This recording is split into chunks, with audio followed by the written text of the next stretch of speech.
I think the biggest challenge in the industry is that everything is changing right now. Technologies, orbits, the number of people in the industry. It really is an exciting time because it is so dynamic and changing.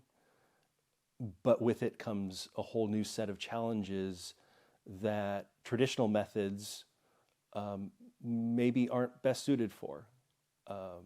We're having to bring in whole new expertise on software and talking about networking protocols where before it was always, a hard cable connecting two pieces of equipment and it just worked.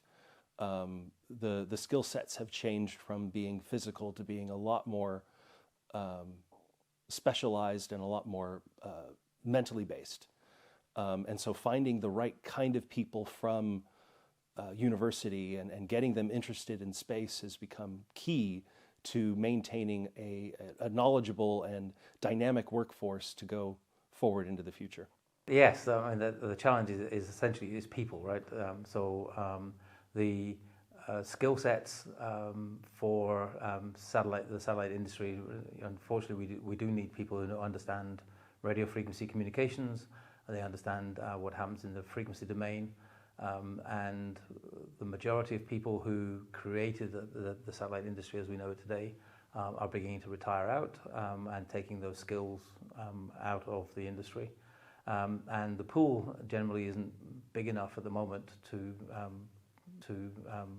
that skill shortage that we're experiencing. One thing that's just come from this workshop is we've heard from a few people about kind of also the importance of going into schools and catching students at that earlier stage to kind of explain why the space industry is potentially like a good option for them, give them an idea of what it is. I know from my experience, it's sort of through school, you may have an interest, and I think it's all large scale things. It's, astronomy and things like that. And we saw that like those sorts of subjects actually get great enrollment numbers, but then the applied astronomy, and which ends up being satellite communications, it doesn't have the like appeal right off the bat, and there's something that needs to sort of change with that, and a good way would be to go into schools and kind of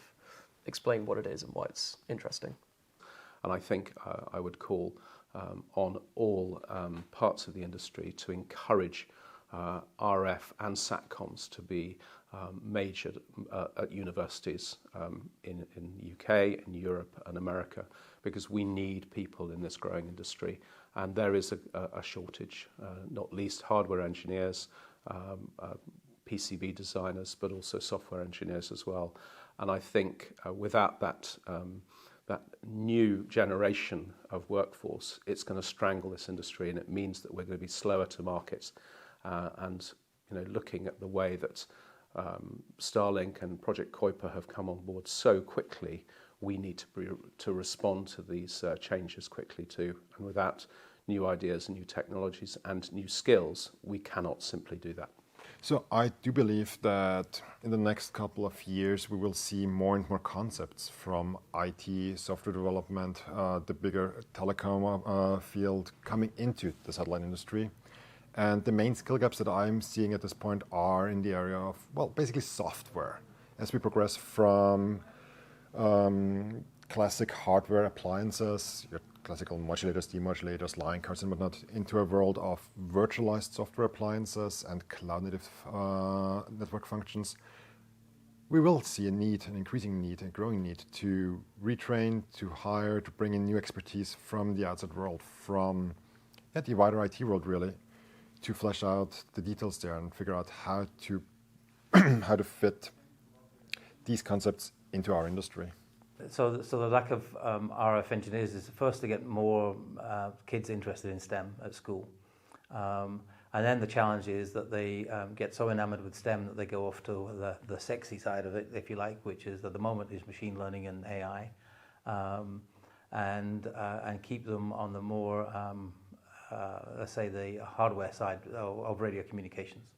I think some of the things that we've heard today from the likes of SDU and their outreach program to schools is a big help, and I think there needs to be more of it globally. So we get.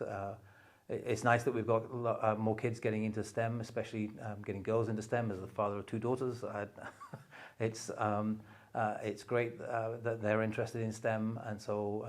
But generally, just getting the pool bigger in STEM so that we can then feed into the radio communication side of things at college.